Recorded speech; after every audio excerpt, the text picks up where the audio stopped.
Hi, this is my video review for Stars Without Number.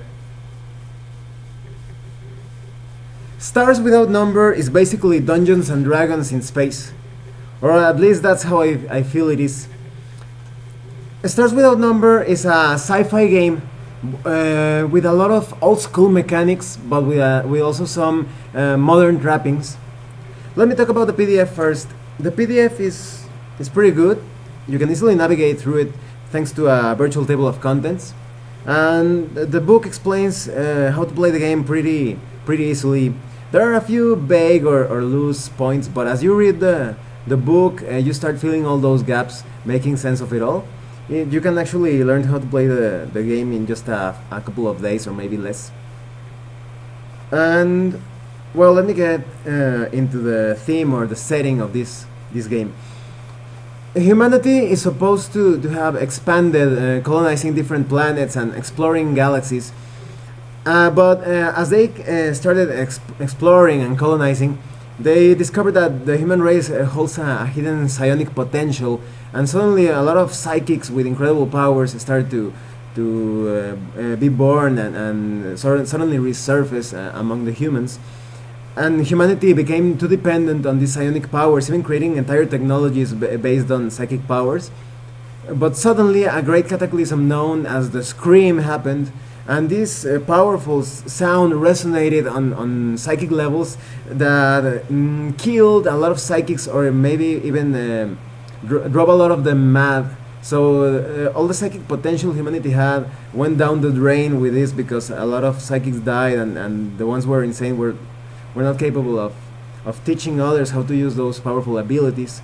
So the player characters in this game are going to explore a lot of planets that were affected by the Scream.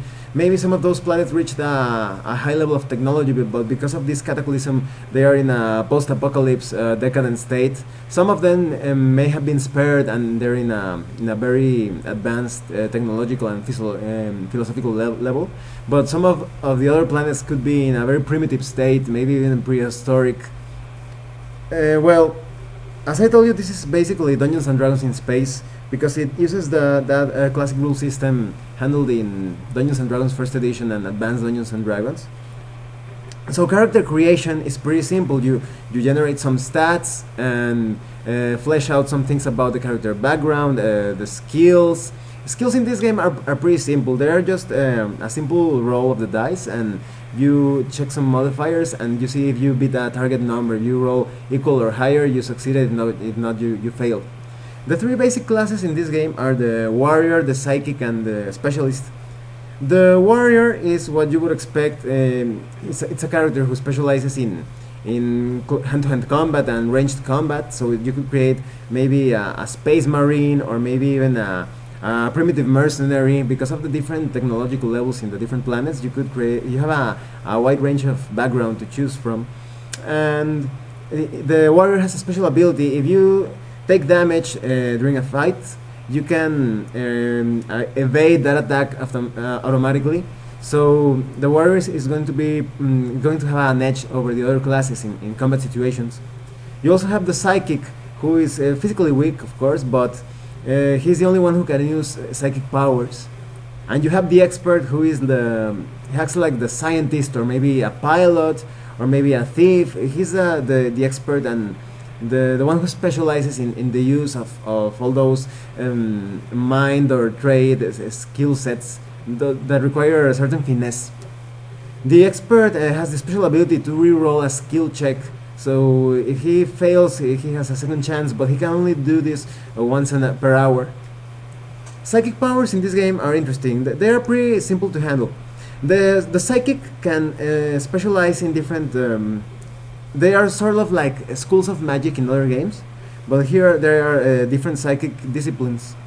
So he chooses a discipline, and he can manipulate different things according to the discipline. For example, if he chooses biopsionics, he may heal or treat certain different injuries and diseases.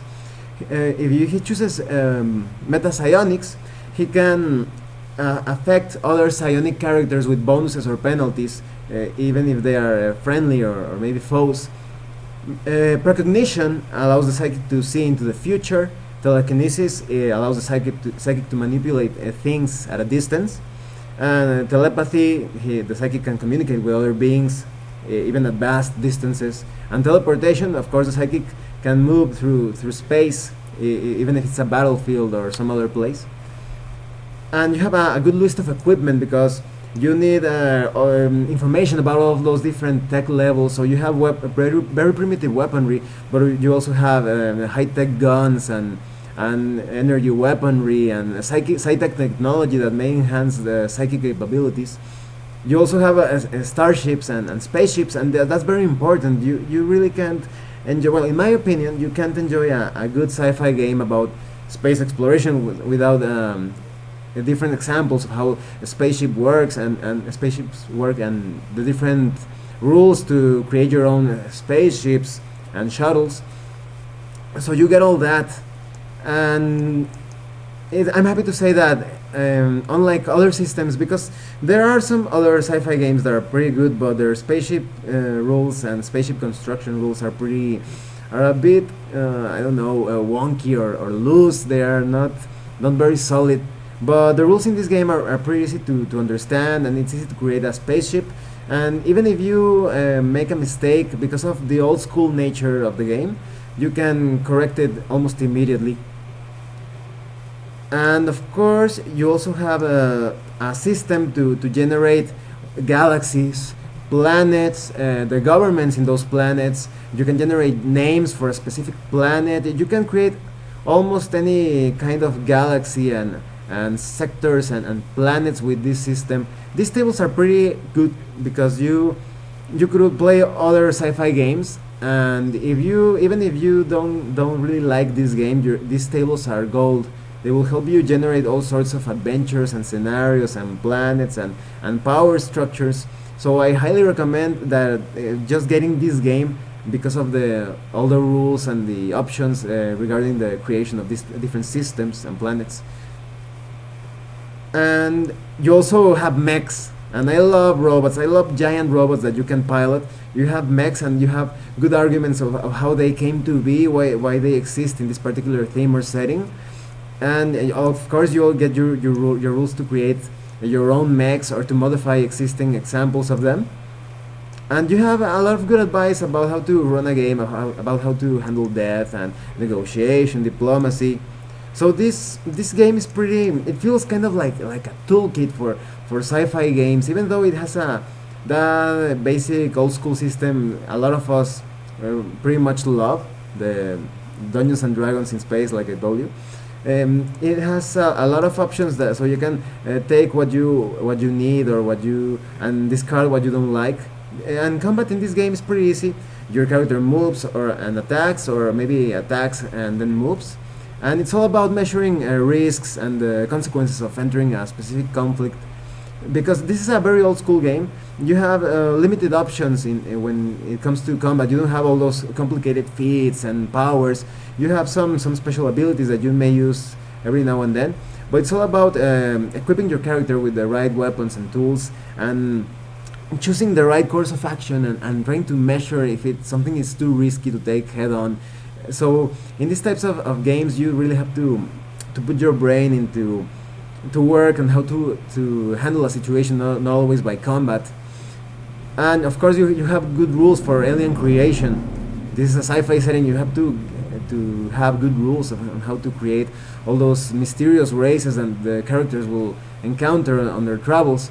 And you can also, there's good advice on how to integrate those races into as player character races, so you don't really have to play as specialists and psychics and warriors. You can also play like maybe some green man from the planet X or whatever you want.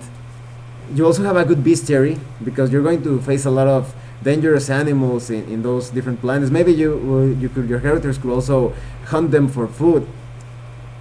You also have a good list of human foes, the basic, like warlords and soldiers and maybe pirates.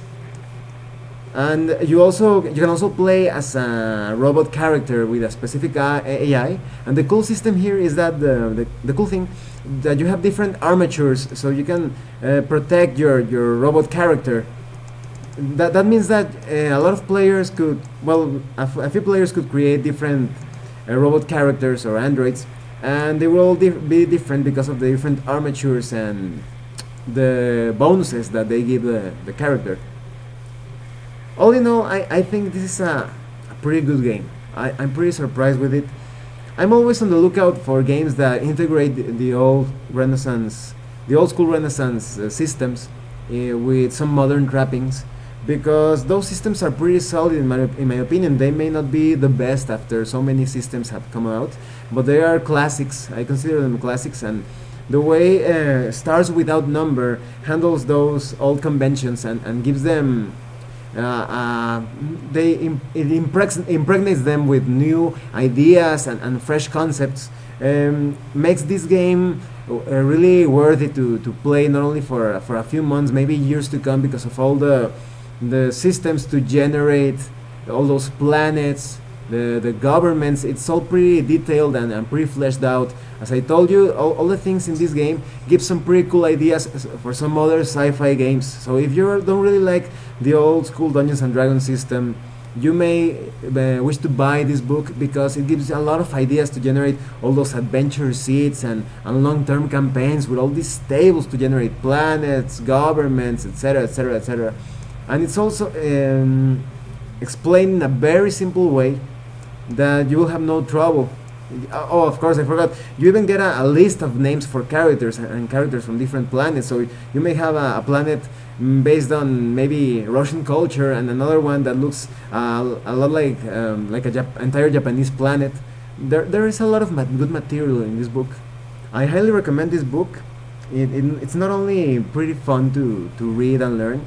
The play is very smooth. You have There's very little bookkeeping and checking the rules all the time. Once you get the hang of it, you barely need to look at the rule book. Maybe every now and then to check specific details about the spaceships and the mechs.